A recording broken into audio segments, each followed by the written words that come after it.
Então, boa noite a todos. Vamos dar mais início a mais uma aula de física, para a gente poder dar continuidade a esse nosso programa, né, nosso processo, para que tudo dê certo até o fim. Que seja uma boa aula hoje para a gente, porque há tantas desavenças nos acontecem durante esses dias, essas semanas e as condições que a gente tem vivido, né? Mas vamos assistir uma aulinha, vai ser rápido, vai ser tranquilo. Eu, mais uma vez, achei interessante dividir o conteúdo para não ficar muito extenso em duas partes. Hoje mesmo eu já publiquei lá para vocês a lista de exercício 2, que envolve a aula 3 e a aula 4, aula 3 e 4 da dinâmica, que fala sobre forças, os tipos de forças. E hoje a gente vai dar continuidade ainda a essa parte de mecânica de cinemática, que é em dinâmica, né? A gente vai falar sobre trabalho e energia. Então, eu dividi novamente essa parte de hoje, a gente vai discutir bastante sobre trabalho, para não ficar muito maçante nem cansativo para vocês. E a nossa próxima aula, eu gosto de terminar a aula cedo. E a nossa próxima aula a gente fala sobre o resto dessa outra parte, né?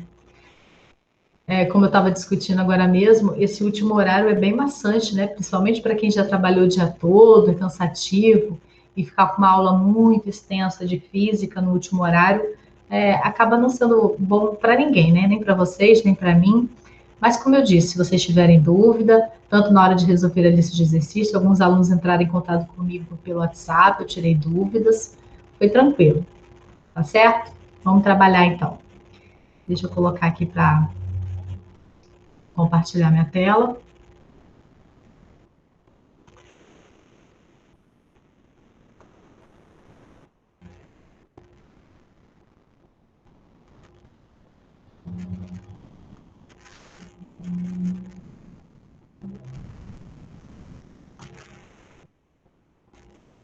Todo mundo vendo aí? Sim. Então, a gente vai falar bem rapidinho, esse assunto não é muito extenso, tá? E a próxima aula, né, daqui a duas semanas, eu finalizo essa parte toda e a gente entra para um próximo tópico.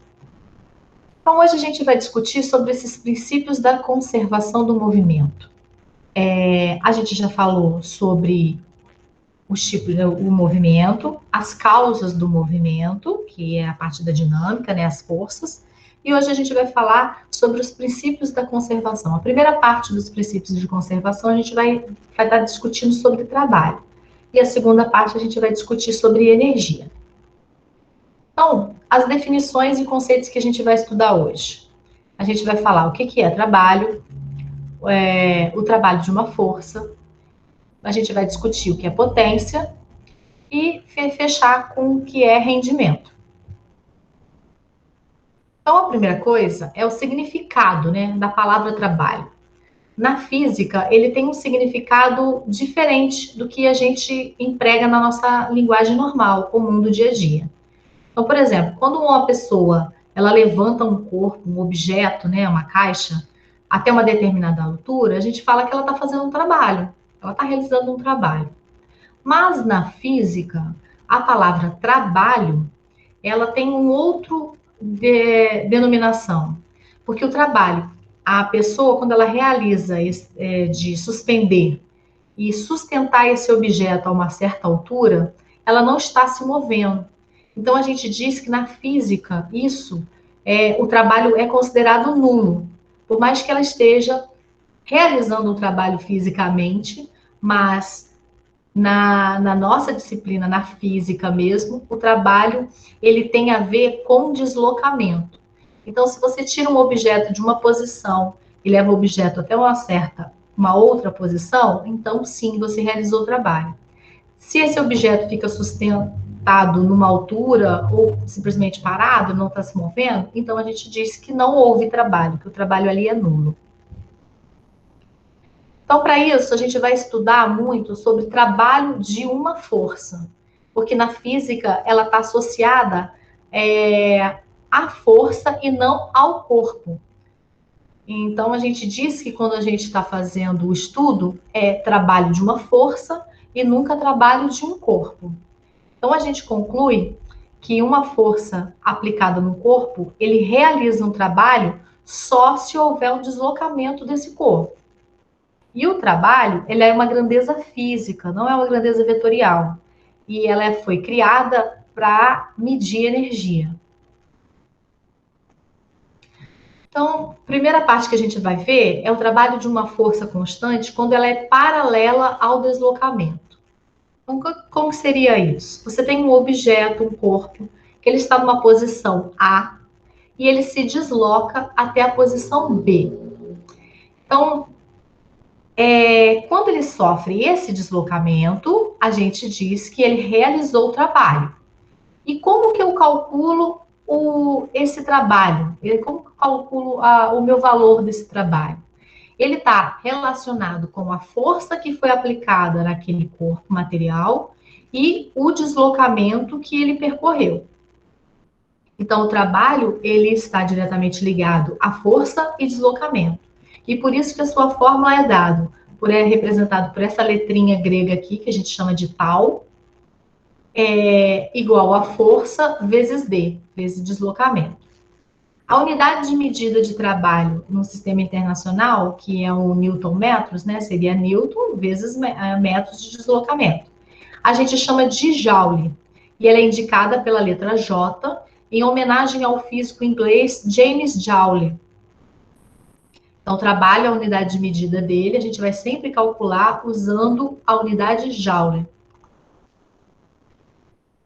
Aí, quando você tem um trabalho ainda, né, que você aplica uma força e essa força ela é paralela ao meu deslocamento, você vai analisar o sentido dessa força. Se a força ela está no mesmo sentido do meu deslocamento, ou seja, o meu deslocamento está vindo da minha esquerda para a direita, e a força que está sendo aplicada, puxando o objeto para se deslocar, para mudar a sua posição, também é da esquerda para a direita, então a gente vai dizer que esse trabalho realizado é um trabalho motor. E ele vai ter sempre um valor positivo. Agora, se o meu deslocamento é nesse sentido, mas a minha força está indicada no sentido contrário, seria como se fosse uma freagem, né, ou uma força de atrito, então a gente diz que esse trabalho ele é denominado resistente e ele vai ter um valor negativo, porque ele está se deslocando ao contrário do sentido do movimento. Agora, quando a gente estiver falando de uma força que ela não está paralela ao deslocamento, aí vai entrar aqui aquelas partes de vetores que a gente já viu na aula 2 e deu uma continuidade também na aula 3, que a gente viu nas semanas passadas. Você tem, então, um objeto que vai se deslocar do ponto A até um ponto B, porém, agora a força aplicada sobre ele faz uma angulação entre o meu deslocamento. Ele não está mais paralelo ao meu deslocamento, ele não está com essa mesma posição horizontal. Ele tem uma certa inclinação, criando, assim, uma angulação. Não vamos deixar de usar a fórmula de trabalho que tem a ver força e deslocamento, porque ele precisa mesmo de ter a força e ele vai se deslocar, senão ele não realiza trabalho. Porém, a gente vai acrescentar aqui o cosseno de θ. Por que cosseno? Se a gente jogar na trigonometria, a gente vai decompor essa força F em duas forças componentes, que seria a força X e a força Y. A força X, ela ficando aqui embaixo, lembra das últimas aulas? A gente forma como se fosse um triângulo retângulo. A força resultante é essa F vermelhinha aqui. A força X é essa parte de baixo que compõe o ângulo. E a força Y ficaria aqui na frente, na vertical. Então, a gente monta um triângulo retângulo. Tudo que tem a ver com cateto adjacente, a gente está trabalhando cosseno. Se eu estivesse falando de cateto oposto, a gente estaria falando de seno. Então, nesse caso aqui, como a angulação está entre a força resultante e o deslocamento, a gente está trabalhando o cateto adjacente, que é o cosseno. Só para dar uma relembrada de matemática, para vocês guardarem por que é cosseno e não seno. Então, a gente acrescentaria apenas essa nomenclatura mais à frente, que é o cosseno de θ. Para isso, a gente tem que saber também aquelas regrinhas, né? Qual que é o seno, cosseno dos ângulos notáveis, de 30, 60, 45. E principalmente do ângulo de 90 graus. Porque se a gente tem um ângulo de 90 graus aqui, o que vai acontecer com essa força? Ela vai ficar vertical. Ela vai ficar, então, perpendicular ao meu deslocamento. Só que o meu deslocamento é da direita para a esquerda. Ó, da esquerda para a direita. E se o meu deslocamento é no meu sentido horizontal, qualquer força que eu aplique no sentido vertical, ela vai ser considerada nula. Porque a gente vai estar usando o cosseno de 90. Cosseno de 90 é zero, zero vezes qualquer coisa vai dar zero. Então, ainda quando a força ela não é paralela, a gente decompõe essa força F em Fx e Fy para a gente saber que tipo de força, de que tipo de trabalho que está acontecendo ali. Se é um trabalho motor ou se é um trabalho resistente. Então, quando você decompõe essas forças em X e Y, você pode perceber que a componente Fy, ela é considerada nula, porque não está acontecendo nenhum deslocamento na vertical. Já a força Fx, ela está no deslocamento horizontal, conforme o sentido do meu movimento, do meu deslocamento. Então, só a força Fx será analisada. Então, o trabalho da força Fx, se a força Fx ela estiver no sentido do meu deslocamento, a gente vai chamar de trabalho motor. Se ela estiver no sentido contrário ao meu movimento, a gente vai chamar de trabalho resistente. Do mesmo jeito da anterior. Então, vai ser o trabalho positivo motor e trabalho negativo quando ele for resistente. Um exemplo para a gente pensar um pouquinho. Coloquei um exemplo bem facinho. Então, a gente tem ali um ponto material e ele se desloca 10 metros a partir de uma força de 50 newtons que está sendo aplicado. Então, determine o trabalho realizado por essa força nesse deslocamento de A até B, quando o ângulo que é formado entre a força e a horizontal, que é deslocamento, vale 60 graus. Então, a resolução é simples. Você vai aplicar a fórmula de trabalho normal, força vezes deslocamento, e acrescentar o cosseno de θ, porque a gente tem uma angulação ali. Então, o trabalho vai ser igual a força, substituindo os valores, F é igual a 50, deslocamento igual a 10 metros. Ah, e um detalhe, sempre analisando se as unidades de medidas são proporcionais. A gente falou que para ter uma unidade de medida Joule, eu preciso que a minha força seja em newtons e que meu deslocamento esteja em metros. Senão, eu não vou ter a unidade correta. E aí, para isso, a gente precisa fazer as transformações. Então, o deslocamento aqui está em 10 metros e o cosseno de θ, que no caso aqui é 60 graus, então o cosseno de 60. Fazendo primeira multiplicação, 50 vezes 10 vai dar 500, e cosseno de 60 é 0,5, ou 50.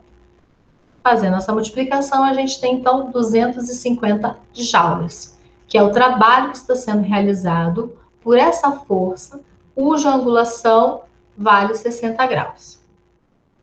Algum problema, alguma dúvida? Professora, eu me perdi. Só poderia explicar por que a senhora usou cosseno? Ah, sim. Eu vou voltar no quadro anterior. Por que é cosseno? Quando a gente foi falar sobre vetores e também um pouco sobre força e componentes, a gente trabalhava muito trigonometria. A trigonometria é quando você usa o triângulo retângulo. Então, aqui eu tenho uma força que ela está inclinada. e entre ela forma-se, então, um ângulozinho.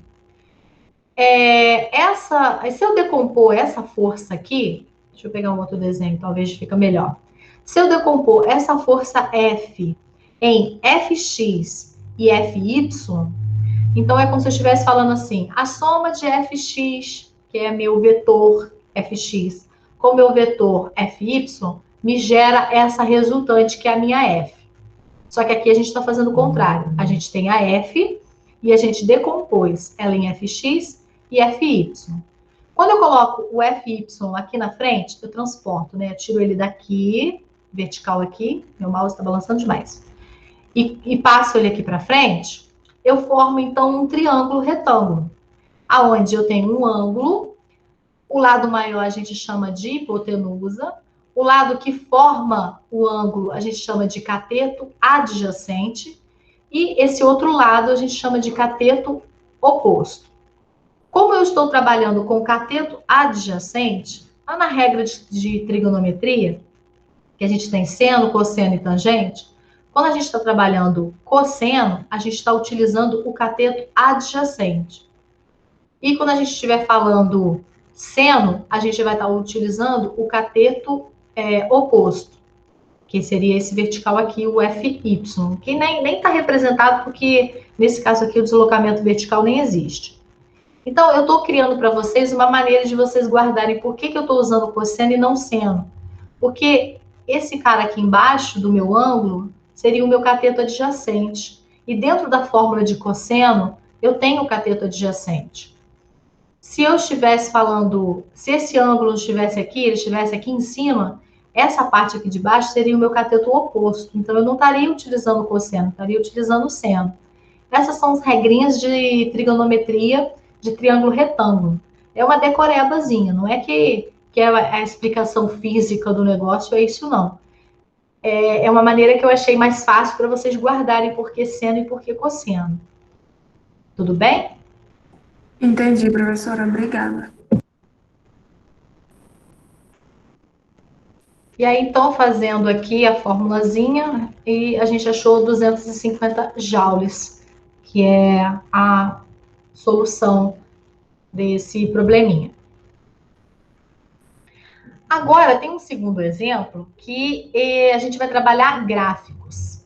Tem como também calcular o trabalho a partir de observação de gráficos, e é muito comum cair em provas fazerem essa análise.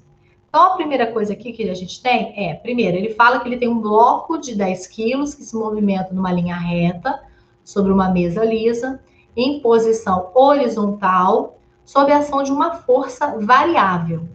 Então, significa que essa força ela não é constante. Ela não é igual às forças que a gente estava calculando anteriormente. Forças, igual aqui no título. Forças, trabalho de uma força constante. Não, essa aqui é uma força variável. Pode perceber que o gráfico demonstra que a força variou. Daqui até aqui ela é um tipo de força, daqui até aqui é uma força, daqui até aqui outra força, e assim por diante. Esse eixo aqui denomina-me o eixo Y, que seria nas coordenadas, aqui está sendo representado pela força, em unidade de Newton. E esse outro eixo da horizontal, o meu deslocamento, que aqui está representado como um X. Então, ele quer que você calcule o trabalho realizado pela força quando o bloco se desloca da origem, do ponto zero, até 5 metros. Então, é como se o problema está querendo perguntar assim, calcule para mim a força total disso daqui. Que força que aconteceu aqui? Força não, qual o trabalho? Que trabalho que aconteceu aqui? Nesse momento aqui eu tive uma força, nesse outro momento eu fiz outra força, nesse aqui eu fiz outra força. A cada espaço percorrido, deslocamento sofrido, eu precisei realizar um tipo de força. E ele quer que você calcule o trabalho total. Então, quando a gente estiver falando de gráficos, a gente vai analisar aquele gráfico. A primeira coisa que você tem que observar é que daqui, desse ponto 0 até o ponto 3, essa parte toda aqui do gráfico, ela está no eixo acima, que é considerado a parte positiva do eixo, tanto para x como para y, que no caso é o f. Então, a gente vai dizer que esse pedaço aqui, analisando, é uma força positiva. Essa força que está acontecendo aqui é uma força positiva. Se significa que a força é positiva, quer dizer que o meu móvel, o meu objeto, ele está se deslocando no mesmo sentido do movimento, no sentido do deslocamento. Se a força é positiva e se está deslocando no mesmo sentido que o deslocamento, então significa que a gente vai ter um trabalho positivo. O valor do meu trabalho ali vai ser positivo. Já desse pedaço aqui, ó, de 3 até 5, a gente tem uma força do eixo para baixo. As forças que acontecem aqui embaixo são forças negativas. Então, significa que a força que está sendo aplicada está no sentido contrário ao deslocamento. Se ela está no sentido contrário ao deslocamento, então meu trabalho vai ser negativo. E para calcular o trabalho de tudo isso aqui, a gente precisa utilizar apenas a área da figura geométrica. Então, você bate o olho aqui, vê que figura é essa, calcula a área dela, bate o olho aqui, que figura é essa, e depois junta tudo. Então, essa primeira figura ali é um trapézio. Então, a gente vai usar a área de um trapézio. Então, trabalho vai ser igual à área do trapézio. Como que é a área do trapézio? É a base maior mais a base menor vezes a altura que esse trapézio tem, dividido por 2. Então, substituindo ali os valores, eu tenho a base maior vai de 0 a 3, então tem 3. A base menor vai de 1 a 2, então significa que ele tem 1. A altura dele vai de 0 a 10, então tem a altura 10, tudo isso dividido por 2. Então, vai dar 3 mais 1 é 4, vezes 10, 40, dividido por 2, 20 joules. Então, nesse pedaço aqui, estou realizando um trabalho de 20 joules. Aí, vamos para a área 2. A área 2 é um triângulo. E a área de um triângulo é base vezes altura dividido por 2. Então, a base desse triângulo vai de 3 a 5, que então é 2. E a altura desse triângulo vai de 0 a 6. Porém, a gente está trabalhando com trabalho, que precisa ser representado. Então, a altura dele, quando estivesse falando nas medidas mesmo, não existe uma altura negativa, professora. Mas não, aqui a gente está utilizando o valor numérico dele, né? A representação numérica, que vai daqui até aqui embaixo, que representa menos 6. Fazendo, então, 2 vezes menos 6 dividido por 2, a gente tem um trabalho menos 6. E faz todo sentido. Aqui o meu trabalho é positivo, porque minha força está no sentido do movimento. E aqui é um trabalho negativo, porque minha força está no sentido contrário do meu movimento, do meu deslocamento. E para saber qual é o valor total do trabalho realizado por essa força, a gente soma os dois. Então, 20 mais menos 6 é igual a 14 joules. Alguma dúvida aqui nesse exercício? Não, professora. Não. Ok. Vamos discutir, então, agora um outro tipo de trabalho de outra força, que é a força-peso. Então, o trabalho que a gente exerce sobre a força-peso, ele corresponde à quantidade de energia necessária que você precisa ter para elevar um corpo de uma certa massa qualquer até uma altura qualquer, comparada à altura do solo. Sendo que, nesse momento, nessa ocasião toda, essa região toda é abrangida pela gravidade G. No caso aqui, a gente está falando do planeta Terra, então a gravidade da Terra. E a fórmula para calcular, então, o trabalho de uma força-peso, força tem a ver com... trabalho tem a ver com o quê? Força vezes deslocamento. Se a gente está se deslocando na vertical, então a gente está trabalhando a força-peso vezes o deslocamento na vertical, que no nosso caso agora vai valer H, em vez de D, em vez de X, porque a gente está falando de alturas. Então, o trabalho, ele vai ser igual a força vezes deslocamento. Aí tem aqui um sinalzinho de mais e de menos. Quando que esse trabalho vai ser positivo e quando esse trabalho vai ser negativo? Se a gente está falando de força-peso, a gente sabe que a força-peso ela é sempre indicada vertical para baixo. Então, a fórmula de peso é massa vezes gravidade e ele é indicado sempre vertical para baixo. Se o meu movimento, né, o meu deslocamento está sendo de cima, de cima para baixo, então o meu valor vai ser positivo, porque ele está no sentido do meu deslocamento e o sentido da minha força positiva. Agora, se o meu objeto ele está sendo deslocado de baixo para cima, ele está ao contrário da minha força, que a minha força é sempre para baixo, não tem como eu invertê-la, então ele vai ser um trabalho negativo. Aí vem uma parte muito interessante quando a gente estiver trabalhando com forças na vertical. Independente da posição que esse objeto se encontre, no ponto mais alto, e que ele chegue a um ponto mais baixo, a trajetória com que ele percorreu para chegar até aqui não nos importa. O importante é, ele estava lá em cima, agora ele está aqui embaixo. Então, como ele chegou aqui embaixo, o trabalho não depende disso, porque o trabalho só depende do deslocamento que ele sofre e da força exercida sobre ele. Então, esse tipo de força a gente chama que se caracteriza dessa maneira, que o deslocamento não interfere em nada, a trajetória, quer dizer, não interfere em nada, a gente chama de forças conservativas. Então, o trabalho realizado por uma força-peso é um trabalho de uma força conservativa, porque ele não levou em consideração o caminho que ele percorreu, a trajetória. Então, ele continua, qualquer que seja os pontos aqui, se um exercício, por exemplo, te perguntar qual é o trabalho percorrido na trajetória 1? Massa vezes gravidade vezes altura. Qual é o trabalho percorrido na trajetória 2? Massa, gravidade vezes altura.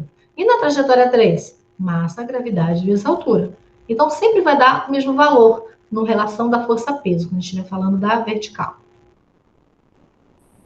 Um exemplo aqui. Eu tenho, então, uma esfera que ela está suspensa por um fio, que tem um comprimento de 60 centímetros, e essa esfera ela vai ser solta, e ela vai fazer esse movimento aqui. Então, a trajetória que essa esfera vai percorrer para chegar até o ponto B não vai nos interessar na hora de realizar o trabalho.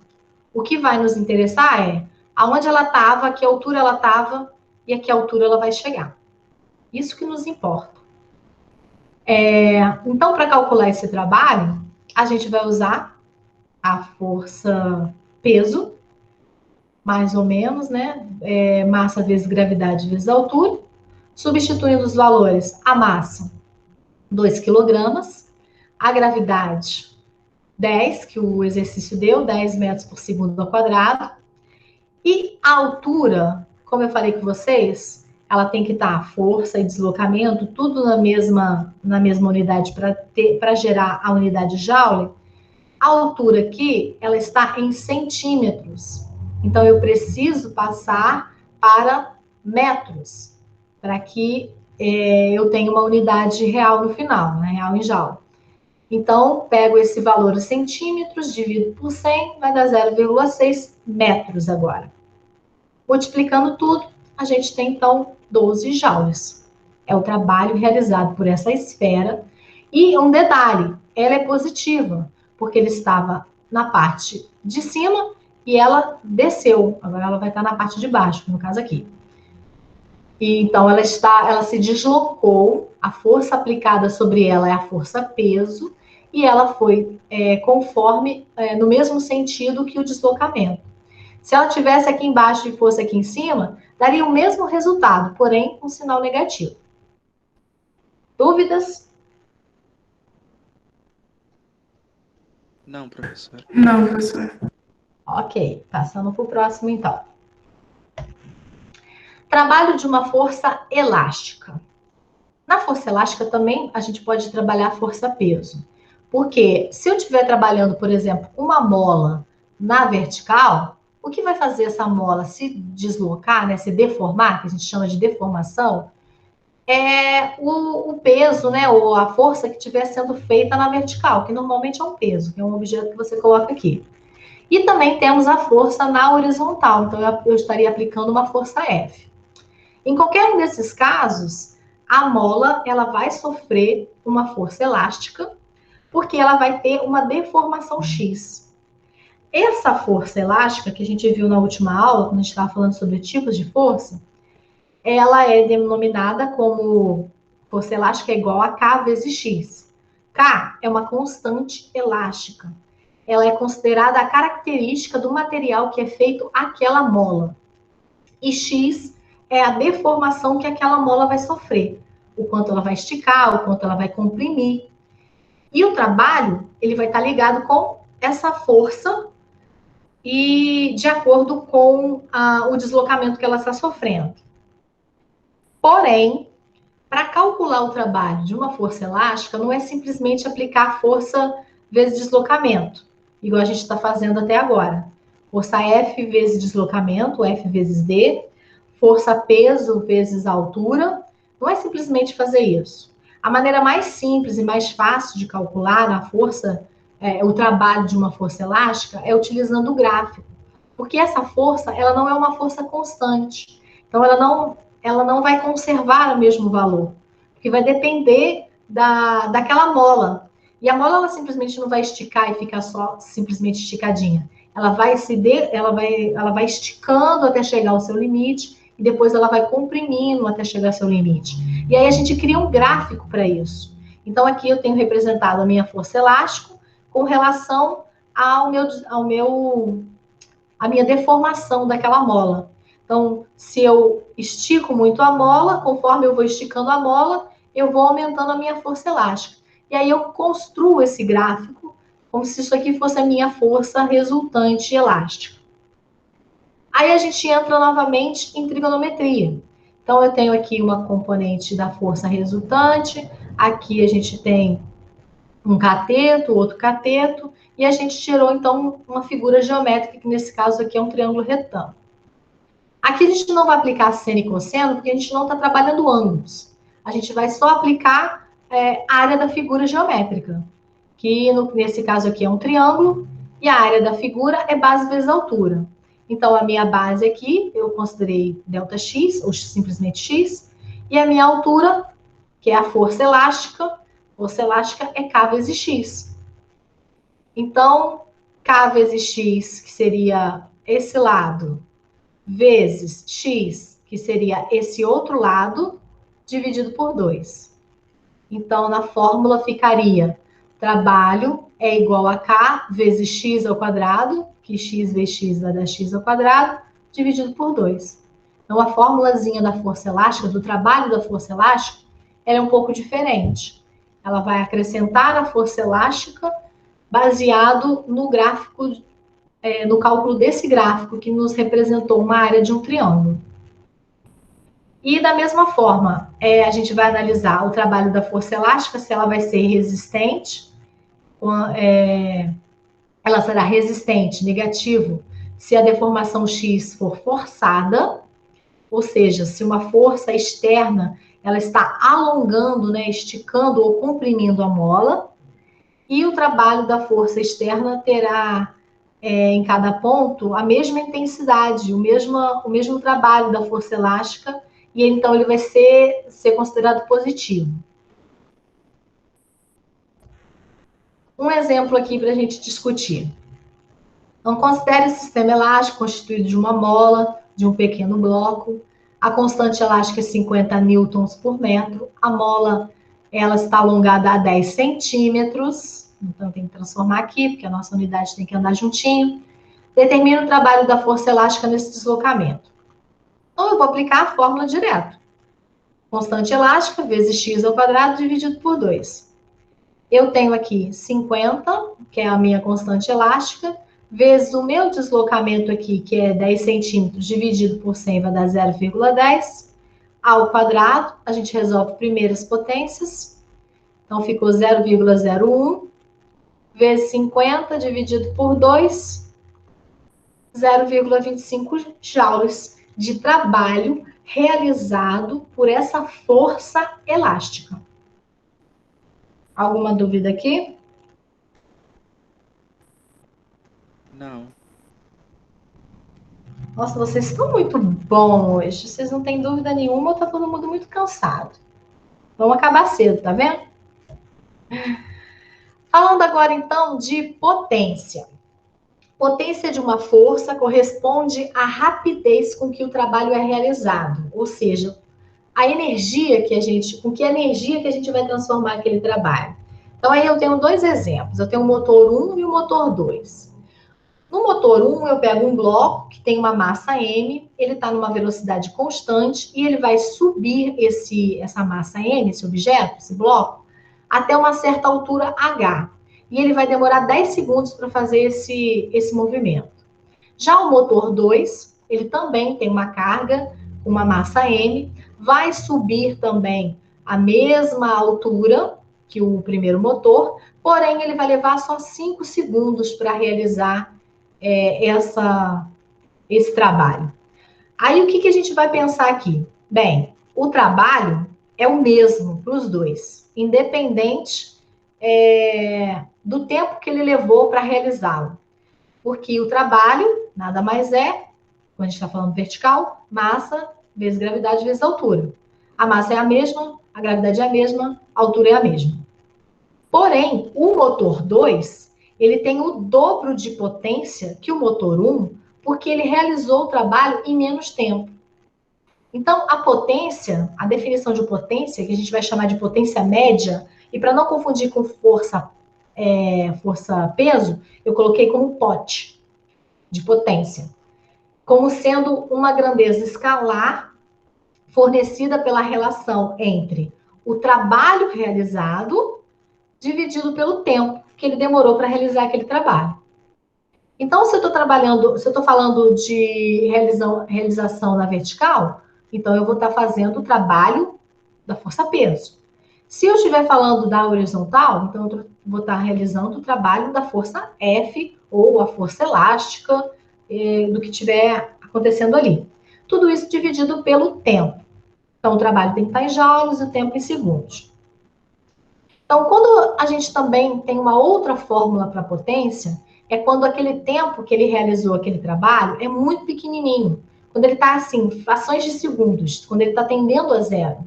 Aí a gente chama que esse tipo de potência, em vez de ser considerada uma potência média apenas, ela vai ser chamada de potência instantânea.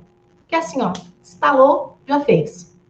E aí ela vai ser calculada pela força vezes a velocidade com que ela demorou para realizar aquele determinado movimento. Então, a unidade de medida no sistema internacional de potência, pode, tanto a instantânea como a média, é Watt, em homenagem ao engenheiro escocês James Watt. E ele é representado pela letra W. E a gente tem outras duas unidades de potência, que é o cavalo a vapor e o Hauser Power. O cavalo a vapor, ele corresponde mais ou menos, aproximadamente, 735 watts. E o HP corresponde mais ou menos a 746 watts. Como a unidade de watt é uma unidade muito pequenininha, e para a gente não ficar trabalhando quando a gente estiver fazendo as nossas contas com muitos zeros, com muitas casas decimais, a gente substitui, então, esses montes de zeros por quilo. Então, eu substituo aqui que 1000 watts corresponde a 1 quilowatt. A 1 quilowatt. Que fica mais fácil de se trabalhar. Então, essa letrinha K aqui do lado da unidade watt, ela significa quilo. Significa, então, que você ainda tem 3 casinhas decimais ainda aqui, ó, para acrescentar. E não confundam isso com constante elástica, hein? Aí um exemplo. Calcule a potência média desenvolvida por uma empilhadeira que eleva a 20 metros de altura com uma velocidade constante um corpo de 5 quilos em 10 segundos. Então, eu estou falando de movimento na vertical.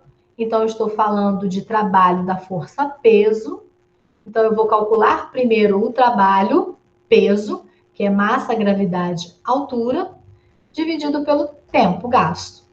Então, a massa é 5, a gravidade, o exercício deu que é 10 metros por segundo, a altura 20, e o tempo que ele demorou para erguer, para elevar, tudo isso foi de 10 segundos. Fazendo, então, a multiplicação e dividindo por 10, a gente, então, tem a potência média de 100 watts. Nesse caso aqui, se tivesse mais um zerinho, a gente ia colocar 1 kW, que é mais fácil de se representar.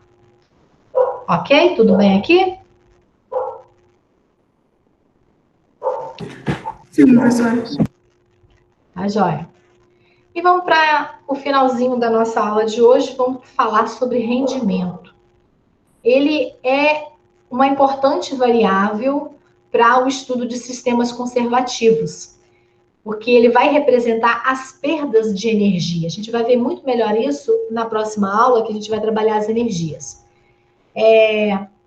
Que é o que acontece normalmente, porque todas as máquinas, todos os aparelhos que a gente possui no nosso dia a dia, eles são incapazes de aproveitar 100% da sua potência total. Porque sempre há um certo desperdício, vamos dizer assim, né? Alguma coisa é desperdiçada, é transformada em outra coisa, uma outra energia. Por exemplo, transformada em calor, transformada em vibração ou ruídos. E uma das definições mais gerais do rendimento, ela pode ser dada pela divisão da potência útil, que é a potência que você vai realmente utilizar para fazer um determinado trabalho, serviço, dividido pela potência total, que é a potência recebida. Aí a gente tem a potência útil, então o rendimento é representado por essa letrinha grega também, que é o nal. A gente vai dividir então a potência útil, aquela potência que vai ser utilizada, calculada anteriormente, dividido pela potência total fornecida àquela máquina ou aquele aparelho. Como as unidades aqui são iguais, então elas vão ser canceladas. Então, como você tem o watt em cima, o watt embaixo, elas vão ser cortadas. Então, a grandeza, a unidade de medida de rendimento, ela não vai ter nenhuma unidade de medida, porque ela vai ser uma grandeza adimensional. A gente não coloca nenhuma unidade aqui na frente. Então, portanto, quando a gente está falando de uma potência total, a gente tem que levar em consideração que a máquina ela vai só usar uma pequena porcentagem daquela potência total e é onde a gente chama isso de potência útil. Ela vai aproveitar isso e o restante vai ser perdido, vai ser dissipado. Então, para a gente ter uma potência total, a gente precisa saber a potência que é dissipada, perdida ou transformada em outro tipo de energia, mais a potência utilizada na nossa máquina ou no nosso aparelho. Então, por exemplo, se você tem um motor de carro que, se ele estiver bem regulado, ele vai apresentar um rendimento muito maior quando ele percorrer uma distância grande e consumir pouco combustível. O contrário vai acontecer se você não tiver um carro com um motor bem regulado, percorrer essa mesma distância, porém ele vai precisar gastar um pouco mais de combustível. Então, a gente quer dizer com tudo isso que a nossa potência utilizada, ela vai ser sempre menor do que a nossa potência total. Porque a total é a soma da utilizada mais a dissipada. Então, o valor que a gente tem de rendimento, ele sempre vai ser um valor menor que 1. Que vai ser um valor menor em cima dividido por um valor menor embaixo. E aí, para a gente representar isso em porcentagem, a gente multiplica por 100 e expressa o nosso cálculo de rendimento com uma porcentagem. Por exemplo, eu tenho aqui o rendimento de uma máquina é de 80%. Então, eu estou representando que N, aquele N now, é representado por 80% da máquina. Sabendo que ela vai realizar um trabalho de 1.000 joules e ela vai demorar 20 segundos para realizar esse trabalho. O problema é saber qual é a potência total consumida por essa máquina. Então, a primeira coisa, a gente tem que ver que esse trabalho que é realizado, ele é um trabalho motor. Se ele é um trabalho motor, ele é um trabalho que foi útil. Então, eu vou estar calculando uma potência útil aqui. Então, potência vai ser igual a trabalho dividido pelo tempo. O meu trabalho dado, então, é 1.000, dividido pelo tempo 20. Então, eu tenho aqui uma potência útil de 50 watts. Para calcular, então, a potência total, a gente precisa transformar, então, aquele rendimento representado em porcentagem em unidades decimais. Então, eu pego 80%, é 80 dividido por 100, que vai dar 0,8. Lembra que eu falei que o rendimento sempre vai dar um valor menor que 1? Então, rendimento 0,8. Se eu quiser que o rendimento seja demonstrado em porcentagem, eu pego esse 0,8 e multiplico por 100, aí vai voltar a 80%. Então, substituindo na fórmula de rendimento é igual a potência útil dividido pela potência total, eu coloco, então, substituo aqui, rendimento é 0,8, potência útil 50 e a potência total está aqui embaixo. Multiplicando isso daqui cruzado, eu vou ter, então, potência total igual a 50 dividido por 0,8. Então, eu tenho uma potência de 62,5 watts. E faz todo sentido, que a minha potência utilizada foi só 50 e a minha potência total, somando a dissipada, é de 62,5 watts. Ela sempre vai ser maior do que minha potência útil.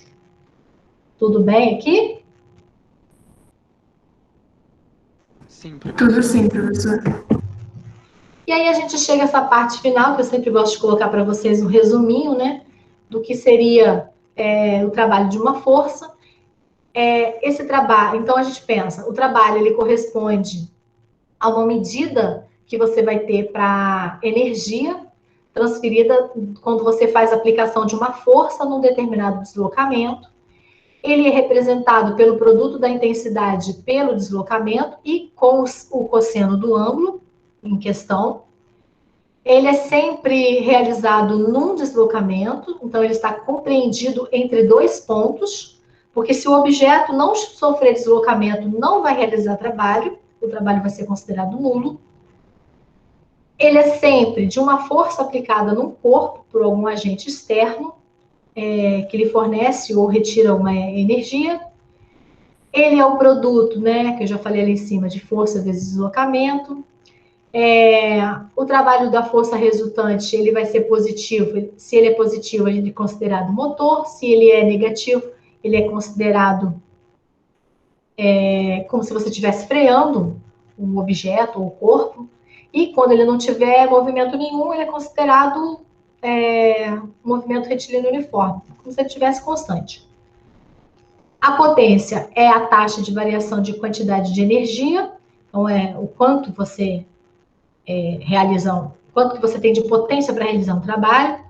O rendimento é realizado entre a razão da potência útil dividido pela potência total, e a potência útil é aquela chamada potência que não foi descartada pelo sistema, porque a potência descartada é chamada potência dissipada. Ok?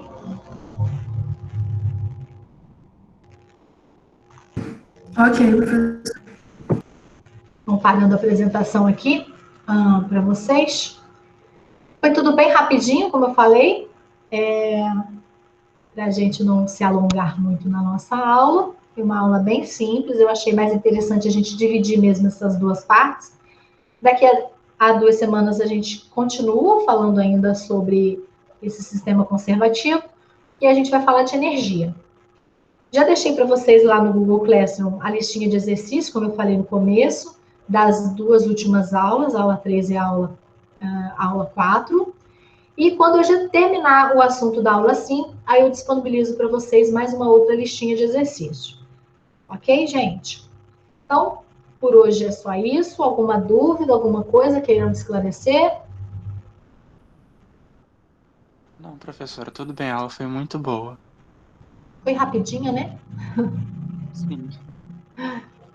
Então tá certo, gente. Eu me despeço aqui de vocês. Até uma próxima aula, tá bom? Boa noite, obrigada. Tchau, professora. Boa Boa noite, noite. professor. Boa Tchau, noite, tchau. gente. Obrigada pela Tchau. aula. Bom descanso e melhores. Obrigada. Boa noite. Uma boa semana, gente. Obrigada, professora, igualmente.